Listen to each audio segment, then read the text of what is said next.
Barbora, vítajte pri Lidli. A robíme reklamu na Lidl. Takže ideme sa opýtať netušiacej dievčiny na jednu otázku. Čaute. Dobre, takže ten kameraman, aby bylo dobre čuť. Takže otázka. Pili ste už niekedy kofolu? Áno. Ona pila už kofolu. Je to baba. Tady je pár dievčín po tejto strane. Takže... Čo nespokojím? Takže, ešte som tady stále a vidíte, aké to majú pekné Lidlu. Od pondelka do štvrtka.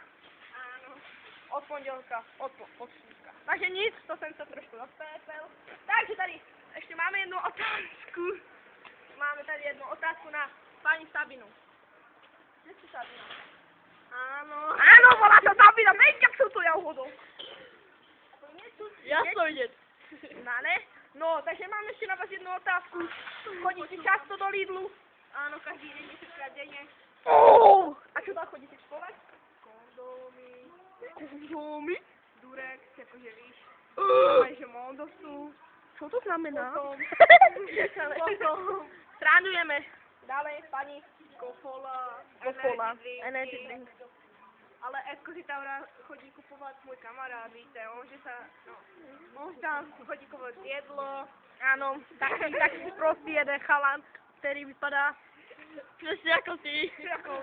Jako on. Ano, určitě. Tady taky pekný chalan cvičí. Ano, to je Edward Parák.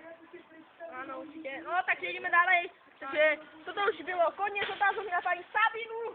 Dajte posledka, dajte do komentáru, keď sa vám toto videjko páčilo.